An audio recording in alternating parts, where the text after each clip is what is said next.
자, 이제 363페이지입니다. 교환 보겠습니다. 자, 일단 개념부터 봅니다. 교환이라고 하는 건 상호 간의 재산권 이전입니다. 상호 간의 재산권 이전. 자, 갑 쪽에서 건물을 팔고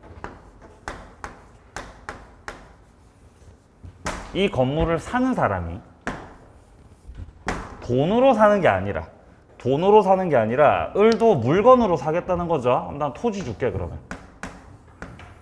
그럼 토지로 건물을 사게 되면 결국 이 계약은 토지하고 건물하고 바꾸는 거잖아요. 그렇죠? 그래서 이게 무슨 계약이라고? 교환인 거예요. 교환. 따라서 교환 계약이라는 건 그 반대급부가 금전이다 재산권이다. 반대급부가 재산권이라는 거죠. 반대급부가 금전이면 매매였죠. 근데 반대급부가 재산권입니다. 그러면 교환되는 겁니다. 자, 이때 갑이 만약에 넘기는 이 건물이 3억짜리 건물이고 토지가 2억짜리 토지면 을은 토지를 넘기면서 1억을 합쳐서 넘겨야 되겠죠? 1억 보태서. 자, 토지 플러스 1억 보태서 넘긴다. 이때 이걸 뭐라 그래, 이거를? 보충금이라 그러죠, 보충금. 보충금에 대해서는 매매대금 규정들이 준용되고 을이 제 아무리 토지를 넘겼다고 해도 보충금을 안 넘기면은 이거는 채무 불이행입니다. 그러면 보충금 안 주니까 이거는 갑이 계약을 뭐 할 수 있겠어요? 해지할 수 있는 거죠. 자, 그래서 2번 보시면 교환의 객체 보시면요. 재산권이다. 객체는 재산권이다. 자, 내려갑니다. 3번.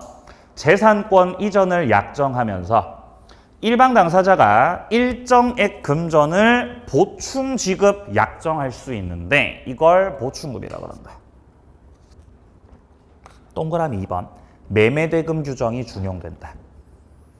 3번입니다. 보충금을 지급하지 않았죠. 계약을 해지할 수 있습니다. 채무 불이행입니다. 보충금 안 주시는 거예요. 자, 효력으로 내려가세요. 자, 교환계약도 유상계약이기 때문에 매매 파트 관련된 규정들 준용되고 따라서 담보 책임도 적용이 되겠습니다. 자, 그리고 내려가서 2번입니다. 동시이행 항변, 위험부담도 다 적용됩니다. 왜 다 적용돼 버리는 거죠? 쌍무계약이라서 맞아요. 자, 뒤로 넘어갑니다. 자, 3번 판례도 보고 넘어갑니다. 교환 목적물에 대해서 시가를 묵비하거나 시가를 허위로 고지했다고 해서 더 높게 불렀다고 해서 이걸 기망이라고 할 수 없는 거죠. 기망 아니라고. 이 시가 관련된 거는 시가랑 관련된 거는 차고예요, 차고 아니에요? 차고 아니에요. 차고라고 하면서 취소 못하죠? 시가 관련된 거. 시가를 묵비했다. 시가를 높게 불렀다. 기망이다, 기망 아니다. 기망도 아니에요. 딱 이 두 파트에서 나옵니다. 차고도 아니고 기망도 아니다. 그러니까 시가에서 뭔가 잘못 인식했다고 해서 차고다, 취소할래. 사기다, 취소할래. 돼, 안 돼? 그거 안 된다고요. 임대차로 내려갑니다. 자, 여기서 말하는 임대차는 민법상 임대차죠. 민법상 임대차. 따라서 시험에서 출제될 때는 주로 객체를 토지로 해서 나오는 거예요. 토지로 해서. 왜냐하면 만약에 건물임대차라고 하면 주택일 때는 주택임대차보호법, 상가일 때는 상가임대차보호법 적용되겠죠. 그러니까 민법상 임대차를 출제하고 싶다면은 무슨 임대차 나오는 거? 토지임대차. 네, 토지임대차가 나오는 거죠. 자, 보겠습니다. 민법상 임대차입니다. 민법상의 임대차.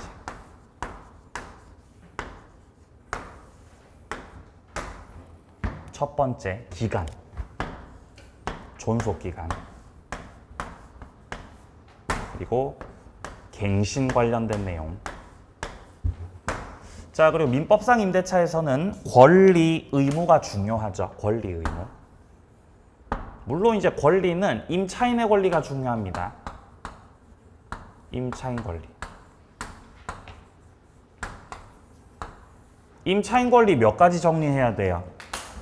세 가지죠? 세 가지 맞습니까? 세 가지 맞아요, 세 가지. 이제 알 때가 됐죠, 그죠? 권리 세 가지. 알 때가 된 거지, 이제. 그죠? 첫 번째 권리 뭐였어요? 비용 청구. 맞아요. 두 번째. 에? 부속물 매수 청구, 그렇죠? 세 번째. 지상물 매수 청구. 비부지죠? 비부지. 이 세 가지 권리 보겠습니다. 자, 그리고 임차권 양도하는 거 하고, 그 다음에 전대차 하는 거 하고, 이런 것들을 또 만나게 됩니다. 자, 볼게요. 자, 일단 서론의 개념이 나옵니다. 자, 1방에서는 목적물을 사용 수익하게 할 것을 약정을 하고 상대방은 차임을 지급하죠. 차임이라고 해도 되고 임대료라고 해도 되죠. 이게 임대차 필수 요소입니다. 차임이 임대차 필수 요소예요. 그러면 보증금은요? 보증금 필수 요소입니까? 아니에요. 그럼 보증금 없어도 돼요? 없어도 돼요. 임대차 계약하면서 보증금 없이 할 수도 있죠. 순수 월세만 있을 수도 있어요. 가능합니다. 근데 전세에서는 전세금 필수 요소였죠. 다릅니다. 다른 점이죠, 그게. 자, 내려갑니다. 성질을 봅니다. 채권 계약이다. 동그라미 2번에 차임 나옵니다. 필수 요소다. 대부분 금전 지급을 하겠지만 그게 아닌 경우도 있습니다. 뭐 쌀로 내는 경우도 있고 물건으로 지급할 수도 있습니다. 밑에 줄 보증금은 성립 요소가 아니다. 객체로 내려갑니다. 타인 소유 물건에 대한 임대차 계약도 유효라 그러죠. 이거 왜 그런 거예요? 왜 그렇죠? 맞아요. 채권 행위라서. 채권 행위라서. 따라서 임대차 계약할 때 처분 권한이 필요하다, 필요 없다? 처분 권한. 필요 없죠? 필요 없죠. 내려가세요. 기간. 최장기 없음. 최장기 없음. 위헌 결정. 자, 오른쪽 페이지 2번입니다. 기간을 정하지 않았다라고 되어 있습니다. 최단기도 없기 때문에 기간을 정하지 않았다면 기간 없는 임대차가 되겠습니다. 그러면 기간이 없으니까 각 당사자, 양 당사자 둘 다 끝내자고 해지 통고할 수 있죠. 해지 통고를 쉽게 풀었으면은 헤어지자. 헤어지자는 거죠. 헤어져. 헤어져. 헤어져. 이렇게. 그럼 임대인 쪽에서 헤어지자 그랬어. 응? 임대인 쪽에서 헤어져. 근데 얘가 싫어. 나 아직 방을 못 구했단 말이야. 그럼 어느 정도 시간 줘요? 6개월. 6개월 뒤에 끝나죠? 6개월. 그죠? 근데 임차인 쪽에서 야 때려쳐. 때려치자고 헤어지자 그랬어요. 그럼 이때는 갑이 못 받아들이면 몇 개월 뒤에 끝나요? 1개월. 6개월, 1개월 차이 있습니다. 자, 3번 내려갑니다. 묵시갱신. 상당 기간 내로 이재기가 없다면 동일한 조건으로 다시 임대차를 한 걸로 보는 거죠. 이때 기간은 몇 년이 된다고? 정함이 없는 걸로 된다고. 자, 첫 번째 전세권 파트에서 법정 갱신되면 기간 몇 년이에요? 전세에서. 전세에서. 법정 갱신되면 몇 년 된다? 정함이 없어요? 정함이 없어요. 정함이 없잖아요. 1년 아닌데요? 정함이 없는 거예요. 1년 땡 정함이 없는 거예요. 그리고 민법상 임대차에서도 법정 갱신됐을 때 기간이 어떻게 된다고요? 정함이 없다고. 그러니까 전세도 그렇고 임대차도 그렇고 법정 갱신이 되면은 기간이 없는 상태가 됩니다. 따라서 기간이 없는 상태니까 주인도 그렇고 세입자도 그렇고 둘 다 뭐 할 수 있어요? 끝내자고. 둘 다 헤어지자고 할 수 있죠. 자, 근데 이때 그 기간이 달라요. 전세에서는 누가 헤어지자고 하든 몇 개월 뒤에 끝나요? 전세 6개월이죠. 6개월. 근데 민법상 임대차는 아까 차이가 있었죠. 여기서는 임대인 몇 개월? 6개월. 임차인은요? 1개월이요. 밑에 표를 보시면은 임대차하고 있고 지금 전세하고 있는데 기간이 없다. 그럼 기간이 없는 상태로 남게 됩니다. 따라서 해지권자가 양당사자고 임대차에서는 6개월, 1개월, 전세에서는 6개월, 6개월이에요. 맞나요? 6개월, 6개월이죠. 자, 밑에 주택임대차하고 상가임대차. 주택에서는 법정갱신이 되면 혹은 기간을 정하지 않으면 정함이 없는 게 아니잖아요. 그죠? 어떻게 돼요? 2년이 돼요. 맞나요? 최단기 2년이잖아요. 여기 잘 보시면 여기 2가 여기 들어가 있어요. 여기 잘 보시면 이렇게 2가. 2 보이세요? 2 들어가 있잖아요. 그죠? 그리고 상가. 상가는 몇 년이죠? 상가 1년이잖아요. 1년. 그렇기 때문에 여기서는 임대인 측하고 임차인 측이 있을 때 임대인 측에서는 나가라고 해지 통고를 해 못해? 못하잖아 이거를. 이걸 아셔야죠. 임대인 쪽에서는 해지 통고를 할 수가 없다. 왜냐하면 주택에서는 2년, 상가에서는 1년 기간을 뭐 해줘야 된다? 보장을 해줘야 되니까 나가라고 못한다는 거지. 근데 임차인은 끝내자고 할 수 있죠. 임차인이 끝내자 그러면 몇 개월 뒤에 끝나요? 3개월이라는 거지. 3개월. 여기서는 왜 3개월이냐면 여기 1하고 2하고 있죠? 그래서 이 3개월이에요. 1, 2, 3이잖아. 1, 2, 3. 자, 그래서 오른쪽에 보시면 자, 해지권자가 임차인만이라고 돼 있죠. 확인하시고요. 그리고 효력은 3개월 후에 3개월. 표를 정리할 때 위에 임대차하고 전세하고 그다음 밑에 이렇게 임대차 보호법 있죠. 이렇게 나누시라고요. 그러니까 나눠서 정리하시라고. 나눠서 선을 그으시라고. 이렇게 선을 나눠서. 다르니까 이게 다르잖아 이게 지금. 요 위에가 민법이고 여기가 특별법이죠. 이게 지금 차이가 있다는 거예요. 특별법에서는 자동으로 2년 되고 1년 되니까 차이가 있는 거지.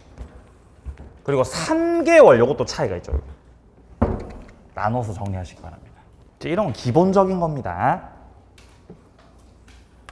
자, 대항력 문제로 넘어갑니다. 일단 임차권은 채권입니다. 그게 원칙이죠. 따라서 대항력이 없는 것이 원칙인데 대항력을 갖출 수가 있습니다. 대항력을 갖추는 방법이 있죠. 자, 첫 번째 어떻게 하면 대항력을 갖춰요? 뭐 하면? 등기하면. 첫 번째 등기. 방법 등기. 자, 두 번째 뭐 하면? 토지 임대차에서. 건물 임대차 아니죠? 토지 임대차에서. 토지 임차인이 지상 건물 짓고 그 건물에 대해서 소유권 보존 등기했을 때. 그러면 토지 임차권에 대항력이 부여가 된다. 자, 그리고 세 번째 방법이 이거잖아요. 주택임대차에서는 목적물을 인도받으면서 주민등록을 하게 되면은 그 다음 날서부터 대항력을 취득할 수 있다. 상가임대차 보호법에서는 목적물을 인도받고 사업자 등록을 하게 되면 그 다음 날서부터 대항력을 취득할 수 있다. 이것들 세 가지가 대항력 취득 방법이죠. 그리고 이렇게 대항력을 취득하게 되면 그에 대한 내용은 자, 대항력을 가지고 있다는 거는 새로운 주인이 나가라 그럴 때 나가는 거예요? 안 나가고 버티는 거예요? 버티는 거죠. 안 나가고 버틴다. 이게 내용이죠. 버틴다.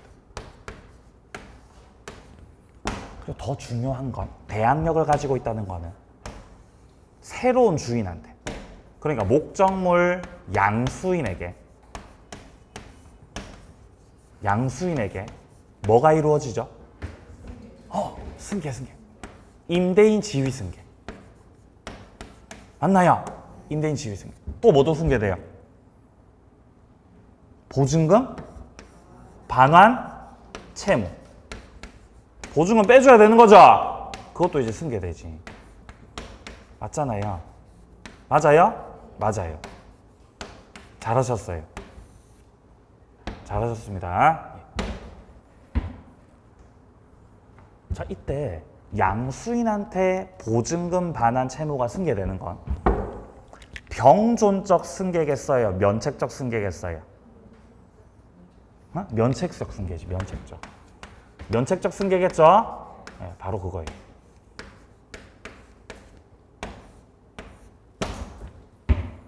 그러니까 이런 거예요. 주인이 있었고 세입자가 있었고 임차인입니다. 자, 을이 임차인.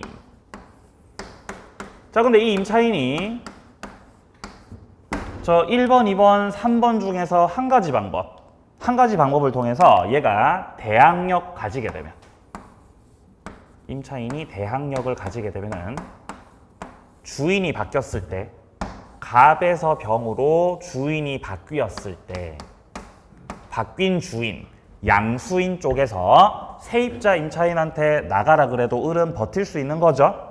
그리고 나중에 계약 기간이 다 만료가 되면은 보증금 반환을 받을 수 있어야 되는데, 자, 이때 을이 보증금 돌려달라고 갑한테 청구한다, 병한테 청구한다? 병한테 청구해야 되는 거죠. 왜냐면 반환 채무가 뭐가 됐기 때문에? 승계됐기 때문이죠. 그러면 이때 을은 병한테 보증금 반환 청구를 할 수 있는 거지, 갑한테. 옛날 주인한테 가가지고 보증금 달라고 반환 청구, 이거 돼, 안 돼? 그거 안 되는 거예요. 갑은 지금 채무를 지고 있어요, 채무를 면했어요? 갑은 채무를 면했죠. 그 채무는 그대로 병한테 승계돼버린 거죠, 면책적으로요. 그러니까 갑은 책임에서 벗어났고 그 채무는 병한테 넘어갔기 때문에 병한테 행사하시라는 거죠. 이게 대항력의 내용인 겁니다. 자, 동그라미 2번에 등기, 동그라미 3번에 건물 소유 목적으로 하는 토지 임대차에서 건물 짓고 밑에 기억에 나오죠. 무슨 등기하면? 보존 등기하면요. 그럼 대항력을 취득하게 되는 겁니다. 넘어가세요. 효력으로 갑니다. 여기서 권리하고 의무하고 나와요. 지금 현재 파랑 색깔 1번에서 먼저 나오는 거는 임대인의 의무죠. 임대인한테는 어떤 의무가 있느냐? 임대인은 임차인이 목적물을 문제없이 사용 수익을 할 수 있도록 해줘야죠. 사용 수익을 할 수 있도록. 그리고 뿐만 아니라 동그라미 1번입니다. 계약 존속 중 사용 수익에 필요한 상태 유지할 의무를 부담하는 겁니다. 이게 바로 유지 수선 의무죠. 따라서 임차인은 유지 수선 비용을 자기가 부담해 유지 수선 비용을 청구하잖아요. 그게 무슨 청구예요? 필요비, 비용 청구하는 거죠. 필요비 청구할 수 있죠. 그 밑에 빈출 부분 확인하세요. 임차인이 유지관리 지출한 필요비를 임대인한테 상환 청구할 수 있어요. 예를 들면 뭐가 있을까요? 필요비. 보일러 수리비요. 보일러 수리비. 대표적인 필요비예요. 보일러를 수리한다고 가액이 막 증가되고 그러진 않거든요. 그냥 보존 비용이기 때문에 그 보일러 수리비를 청구할 수 있는 거예요. 근데 밑에 비교해. 전세권자는 스스로 자기가 관리하셔야 되죠. 그럼 보일러를 고쳐달라고 청구해, 보일러 수리비 달라 그래. 죄송합니다. 보일러를 고쳐달라고 청구해, 자기가 고쳐야 돼. 지가 고쳐야 된다고, 전세권자는. 그럼 임차인이면서 전세권자다. 그럼 어떻게 해야 되죠? 임차인이면서 전세권자예요. 그럴 수 있어요? 예. 아니, 갑이 아파트 갖고 있고, 내가 아파트 세입자예요. 아파트 세입자. 아파트 세입자. 근데 계약을 할 때 전세로 계약을 했어. 전세로 계약했고 전세금도 드렸어. 전세금도. 분명히 전세금을 드렸음. 그리고 이제 부탁도 드려서 전세권자로 등기도 하였음. 근데 현재 목적물은 아파트임. 그럼 주택이라는 거죠. 주택 맞잖아요. 근데 보일러 고장 나버렸다는 거예요. 보일러 고장 났어요. 근데 이분이 지금 아파트에 들어오셨으니까 전세권 등기도 하고, 그리고 목적물이 주택이잖아요, 지금. 그럼 전입신고도 하겠죠. 맞나요? 인도 받고 주민등록도 하는 거지.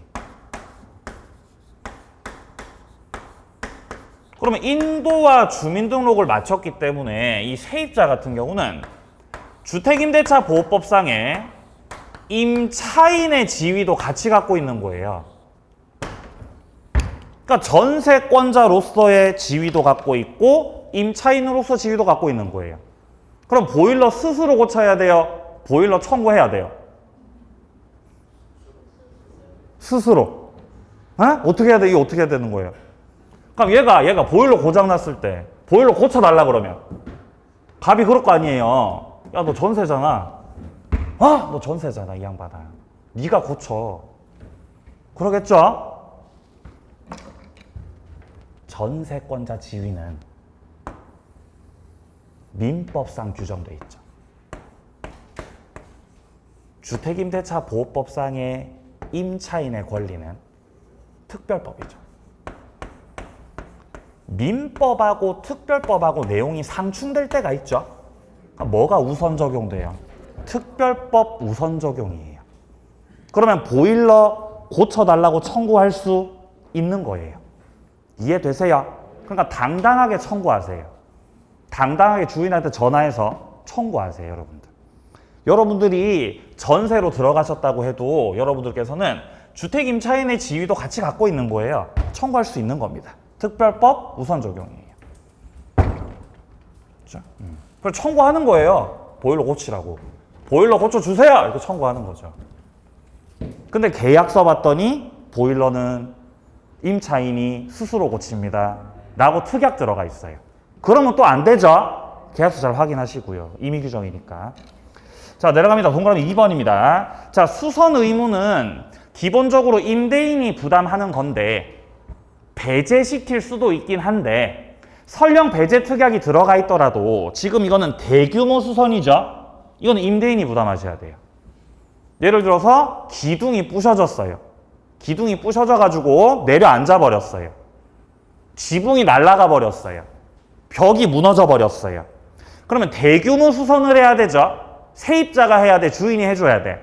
주인이 해줘야 돼요, 대규모 수선은. 자, 기억 잘 보세요. 기본적 설비, 막 보일러 수선도 막 바닥 다 드러내야 되는 거 있잖아요. 그런 거, 대규모로 하는 거. 이런 거 누가 부담해? 임대인이 부담한다는 거죠. 근데 그 정반대로 니은은요, 별 비용을 들이지 않고서도 손쉽게 고칠 수 있는 거라면, 사소한 거라면 이건 누가 부담해야 돼? 임차인이 부담해야 됩니다. 예를 들면 뭐가 있어요? 새벽에 전화가 왔어요. 새벽에 전화 세입자한테 받았어요. 저 형광등이 다 됐는데요. 그러면 갈아줘야 돼요? 네가 갈아야 돼요? 네가 갈아야 돼요. 이건 사소한 거니까. 맞나요? 이번에 출제돼요. 사소한 거는 임차인이 해야 된다. 사소한 건 누가 해야 된다? 임차인이 해야 된다고, 임차인이. 맞추세요. 맞추세요. 자, 밑으로 내려가세요. 디귿 봅니다. 수선 의무 면제 특약. 임차인한테 전가하는 특약. 유효죠. 왜냐하면 임의규정이거든. 자, 내려갑니다. 3번입니다. 임차인의 특별한 용도에 적합한 상태를 유지시켜 줘야 되냐. 그럴 의무는 없다는 거예요. 자, 임차인이 지금 단란주점 영업을 하려고 하죠. 그럼 단란주점에 맞게끔 고쳐줘야 됩니까? 아니죠. 스스로 해야 되는 거죠. 단란주점 하려면은 칸을 나눠야 될 거 아니에요. 칸을 나눠야 되죠. 나눠야죠. 칸을. 단란주점 하려면. 여기 특실, 여기 특실이에요. 특실. 그죠? 그리고 뭐 복도가 있고, 복도가 이렇게 있고. 그 다음에 이렇게 룸이 이렇게 있을 거 아니에요. 이렇게. 그죠? 칸막이 나눠야 될 거 아니에요. 이거 주인이 해줘야 돼? 임차인 스스로 해야 돼? 스스로 네가 하셔야죠. 이렇게. 네가 단란주점 할 거니까. 그리고 안에 테이블도 이렇게 깔아야 되겠죠. 테이블도요. 테이블 설치해야 될 거 아니에요. 테이블 이렇게. 그죠? 위에 이것도 달고 이거 있잖아요. 이거 돌아가는 거 이거. 그죠? 이거 주인이 해줘야 돼? 임차인이 해야 돼? 네가 스스로 하셔야 돼. 네가. 특별한 용도니까요. 자, 내려갑니다. 양보로 2번입니다. 안전 배려, 도난 방지 보호 의무. 이거 없습니다. 통상의 임대차에서는 안전 배려 의무가 없습니다. 안전 배려 의무가 인정되는 건 무슨 임대차에서? 일시 사용 임대차에서. 동그라미 2번 봅니다. 숙박업 같은 일시 사용 임대차에서는 이 객실과 관련해서 이 주인의 지배하에 놓여져 있기 때문에 도난이 생기지 않도록, 불이 나지 않도록 안전을 지켜줘야 될 의무를 부담합니다. 자, 그 다음에 이제 오른쪽 갑니다. 임차인의 의무가 나오고 있죠. 자, 여기서는 양괄호 2번을 확인하세요. 차임 지급 의무입니다. 임차인은 차임을 지급해야 되는데 연체 시 쫓겨날 수 있죠. 몇 기 연체하면 쫓겨나요? 2기죠. 2기 맞나요? 2기죠. 2기. 2기. 임대차에서는. 근데 2년도 있었잖아요. 2년. 2년은 뭐죠? 이건 어디서죠? 지상권. 다르죠, 이거? 다르죠. 임대차에서는 2기고요. 지상권에서는 2년이에요. 년. 차이가 있습니다. 자, 그 다음에 내려가서 동그라미 4번을 봅니다. 628조에 의한 증감 청구권이 나오고 있습니다. 증감 청구라는 건 증액 청구하고 감액 청구가 합쳐진 단어죠. 증감 청구.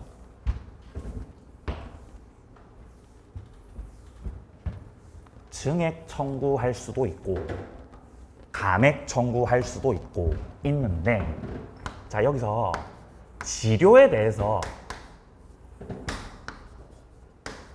증감 청구할 수 있어요. 치료 증감 청구권.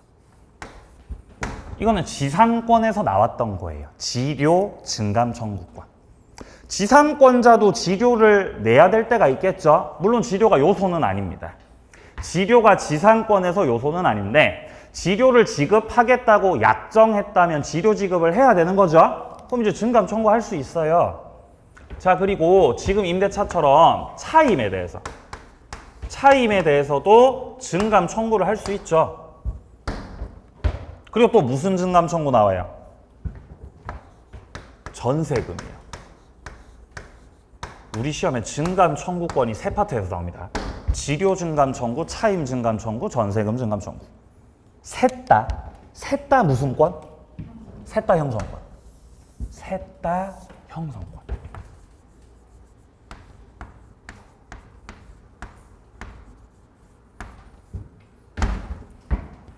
물론 청구했다고 해서 곧바로 그것이 반영된다는 게 아니라 협의 절차를 만들어낸다라는 점에서 형성권이라는 겁니다.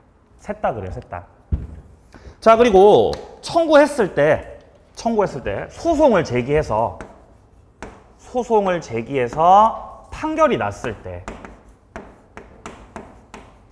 그로 인한 증액이나 감액의 효과가 생기는 것은 판결 확정 시부터가 아니라 소제기 시부터입니다. 소송 제기 시부터. 이때부터 증액이나 감액의 효력이 있는 거다.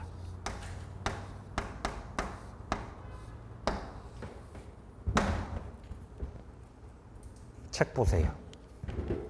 자, 책 보시면은 일단 동그라미 4번에서 자, 둘째 줄에 보시면은 증감을 청구할 수 있다 돼 있고 괄호 속에 보시면은 형성권이다. 자, 기읍봅니다. 소송에서 효력을 확정시킬 때는 소제기 시부터 효력 있다, 판결 확정 시부터 효력 있다. 소제기 시부터라는 거예요. 판결 확정 시로 해버리면 소송을 계속해서 일부러 지연시킬 수가 있기 때문에 소제기 시로 돌아가서 증액이나 감액의 효력을 인정합니다. 자, 밑에는 별로 볼 거 없네요. 넘기세요. 자, 이제 임차인의 권리 3가지 보겠습니다.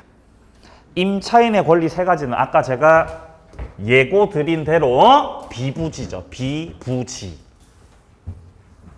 비용 상환 청구, 부속물 매수 청구, 지상물 매수 청구 이렇게 3가지죠. 자, 첫 번째입니다. 비용 상환 청구입니다. 자, 비용 상환 청구는 토지 임차인이든 건물 임차인이든 다 할 수 있어요. 자, 한 번 더. 비용 상환 청구는 토지 임차인이든 건물 임차인이든 다 할 수 있다고. 이 말씀을 왜 드리냐 하면은 부속물 매수 청구는 무슨 임차인만 할 수 있어요? 맞아요. 건물 임차인. 그냥 건물 임차인만 할 수 있거든. 부속물 매수 청구든. 그리고 지상물 매수 청구는 누구만 할 수 있고? 토지 임차인만 할 수 있고. 근데 비용 청구는 누가 하는 거라고? 다 한다고. 건물 임차인도 하고 토지 임차인도 하고 다 하신다고. 요 말씀 드린 겁니다. 자, 밑에 626조를 확인합니다. 임차인이 보존에 관해서 필요비를 지출한 때 즉시 상환 청구를 할 수 있다. 이항 유익비를 지출한 경우는 임대차가 끝나고 종료 시에 가액의 증가가 현존한 경우에 한해서 유익비 상환을 청구할 수 있다. 자, 내려가서 동그라미 2번을 보세요. 청구 시기 나오죠? 필요비는 즉시, 유익비는 종료시 청구. 디귿에 보시면 행사기간 나오죠. 임대인 측에서 목적물 반환받고도 6개월이 경과되도록 청구하지 않았다면 관련된 권리는 없어집니다. 6개월 내. 자, 3번으로 내려갑니다. 비용 청구의 상대방이 나오죠. 626조가 적용되는 건 계약관계가 존재할 때겠죠. 임대차가 존재할 때. 자, 그리고 동그라미 4번도 확인하세요. 포기 약정은 유효다. 왜냐하면 임의규정이거든. 임의규정. 근데 여기서 비용 청구는 임의규정이죠. 비용은 임의규정이지. 근데 이 2가지 매수 청구는 무슨 규정? 강행규정이죠. 부속물, 지상물 매수 청구는 강행규정이에요. 차이가 있어요. 자, 그리고 지문에서 뭔가 영업을 목적으로 뭔가 비용을 투입시켰다. 자, 혹은 뭔가 임차인 자기 나름의 뭔가 특수한 목적으로 뭔가 비용을 투입시켰다. 자, 이런 식의 표현이 등장한다면은 그때는 비용 청구를 할 수 없는 것이다 라고 정리를 합니다. 그런 경우는 부속물 매수 청구도 할 수 없는 것이다 라고 정리를 합니다. 복잡하게 정리하지 마시고 영업 목적, 특수 목적이라는 말이 나오면 안 돼, 안 됨 이렇게 정리하세요. 그냥 안 되는 거예요. 자, 그게 지금 위쪽에 니은의 유익비 부분 단락에 나오고 있죠. 자, 보시면 둘째 줄, 단락 둘째 줄 오른쪽에 임차인이 간이음식점 경영하기 위해서 부착시킨 간판이 나오죠. 간판을 설치했다는 건 목적물의 가액이 증가될 비용이 아니라 그냥 자신의 영업을 목적으로 설치한 것에 불과하다는 거죠. 따라서 비용 청구 간판에 대해서 못해? 못한다는 거지. 이게 무슨 목적이라는 거예요? 이런 목적이라는 겁니다. 자, 그러니까 지문에서 그냥 영업을 목적으로 어쩌고 저쩌고, 임차인 자신의 특수한 목적을 위해서 어쩌고 저쩌고 라는 말이 나오면은 비용도 청구할 수 없고 매수 청구도 할 수 없는 거다 라고 정리를 합니다. 자, 이제 두 번째 권리 넘어갑니다. 오른쪽 페이지입니다. 부속물 매수 청구권입니다. 첫 번째 부속물 매수 청구는 건물 임대차에서 적용됩니다. 써보죠 좀. 부속물 매수 청구.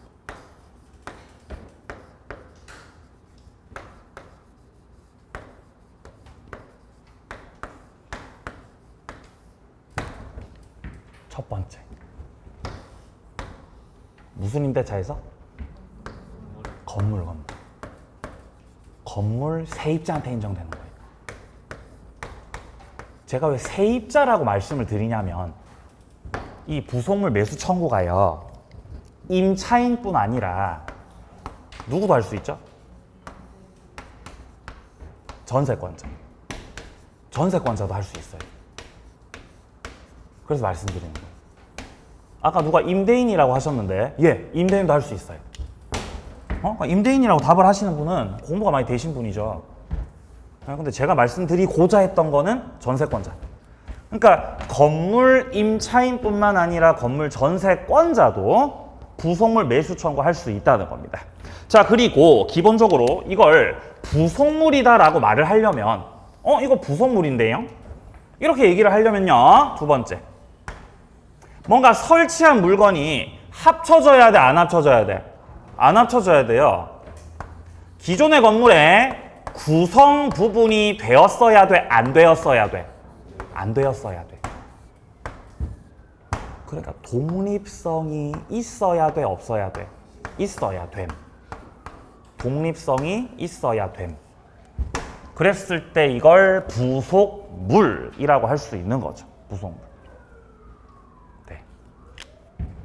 자, 그리고 세 번째입니다. 매수 청구할 때는 요건이 필요합니다. 요건.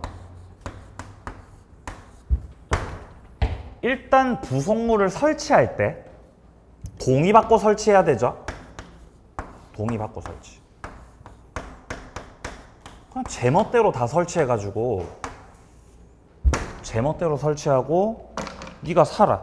그건 안 된다는 거지. 그죠? 동의받고 설치. 예를 들면 뭐가 있어요? 부속물. 뭐가 있죠? 에어컨이요. 에어컨이잖아요. 에어컨. 동의받고 설치. 근데 주인한테 전화해가지고 선생님 제가 에어컨을 좀 달아도 될까요? 라고 물어보면 주인이 뭐라 그래요? 달라 그래, 달지 말라 그래? 좋아해요? 별로 안 좋아해요? 별로 안 좋아해요. 별로 안 좋아하죠? 그러면서 그렇게 얘기하잖아요. 뭐 달라면 달던가요. 대신 나갈 때 떼가세요. 이렇게 얘기하죠. 이해되세요? 그러니까 달되 나갈 때 떼가셔야 됩니다. 라고 그렇게 얘기를 했다면은 그때는 매수 청구하기 곤란하다는 거예요. 그러니까 동의를 받고 이거 설치하고 나중에 매수 청구할 수도 있습니다. 여기에 대한 뭔가 이 주인의 인식이 들어갔을 때 그때 비로소 매수 청구할 수 있다는 거지. 요거는. 자, 그리고 아니면은 이 주인으로부터 매수했던 물건, 매수를 했던 물건, 그때 매수 청구할 수 있는 거지. 그죠? 매수 청구. 이렇게 요건 둘 중 한 가지 갖춰야 되죠. 자, 그리고 자, 부속물 매수 청구를 행사를 못하는 경우가 있습니다.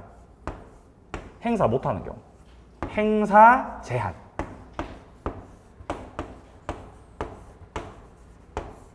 임차인이 쫓겨나는 경우는 매수 청구를 할 수 없습니다. 쫓겨날 때. 그게 바로 임차인의 채무불이행이죠. 채무불이행.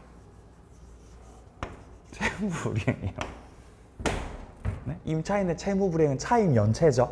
몇 기 연체? 2기 연체했을 때. 쫓겨나는 거지. 2기 연체. 그죠? 예. 자, 그리고 임대차가 일시 사용 임대차였어요.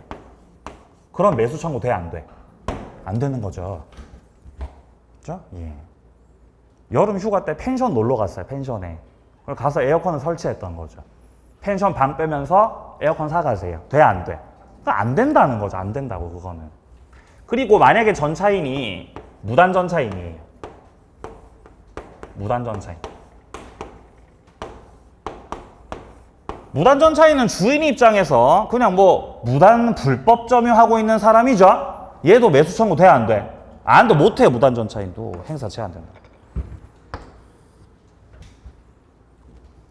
책 보세요.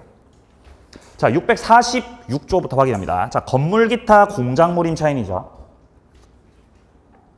사용 편익을 위해서 임대인의 동의를 얻어서 부속시킨 물건이 있을 때, 자, 여기서 우리가 확인해야 되는 표현은 무슨 표현이에요? 임대인의 동의입니다. 이때는 임대차 종료 시에 부속물의 매수를 청구할 수 있다. 자, 그리고 2항입니다. 임대인으로부터 매수했던 부속물이죠. 전환과 같다. 매수 청구 가능하다는 거죠. 자, 내려갑니다. 647조도 봅니다. 자, 건물기타 공작물의 임차인이 적법하게 전대차를 했습니다. 이러면 무단전대인이에요. 이러면 무단전차인이 아니라 적법전차인이죠. 자, 이때 전차인이 사용 편익을 위해서 누구 동의받고 설치했어요? 임대인의 동의받고 설치했죠. 임대인 동의받고. 이때는 전대차 종료 시에 임대인에 대해서 부속물의 매수를 청구할 수 있다. 그죠? 할 수 있죠. 자, 그리고 2항입니다. 임대인으로부터 매수를 했거나 아니면 임대인의 동의를 얻어서 임차인으로부터 매수를 하셨네요. 그런 경우는 전차인도 뭐 할 수 있다고? 매수 청구할 수 있다는 거죠. 자, 밑으로 내려갑니다. 자, 부속물 요건부터 나오죠. 기억입니다. 자, 부속물은 둘째 줄에 나오듯이 구성 부분을 이루지 않는 것입니다. 그러니까 부속물은 독립성 있는 거예요, 없는 거예요? 독립성 있는 거예요. 독립성 있는 거예요. 니은입니다. 특수 목적. 이러면 돼, 안 돼? 안 돼요. 특수 목적 나왔죠? 안 돼요, 그러면. 출제됩니다. 특수 목적 출제됩니다. 이거는 절대로 틀리면 안 되는 문제죠. 특수 목적 된다 그러겠죠. 안 돼 하면서 찍으세요. 자, 내려갑니다. 디귿입니다. 기존 건물의 증축 부분이 독립한 소유권 객체가 될 수가 없다. 부속물이 아니라는 거네요. 매수 청구 대상이 될 수 없습니다. 자, 내려갑니다. 주체는 임차인이 기본인데 적법하게 들어온 우리 전차인께서도 할 수 있고요. 자, 내려갑니다. 3번에 한 개. 차임 연체 해지 2기. 일시 사용 임대차 니은. 디귿의 무단전차인. 안 된다. 자, 4번 내려갑니다. 강행 규정입니다. 이거는 부속물이든 지상물이든 매수 청구 둘 다 강행 규정이죠? 둘 다 강행 규정. 근데 밑에 판례 보세요. 건물 임차인이 증축시킨 부분을 임대인의 소유로 귀속시키기로 약정했죠. 증축된 부분을 누구 소유로 한다고요? 임대인의 소유로 한다고요. 내가 이 판례 찾아봤어요. 건물이 이렇게 있었던 거지, 건물이 이렇게. 건물주가 갑이었던 거예요. 그리고 을이 건물 임차인입니다. 건물 임차인. 임차인이 건물 들어와가지고 여기다가 증축을 하셨어요. 증축을 해가지고 여기서 뭐더라? 볼링장을 하셨어요. 볼링장을 하셨던 거지. 근데 얘가 애초에 증축을 할 때요.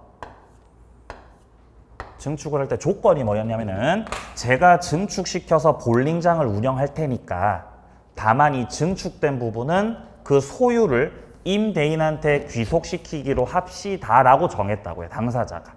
상황 이해되세요? 예. 이 부분이 당시 사건을 보면은 독립성도 없었어요.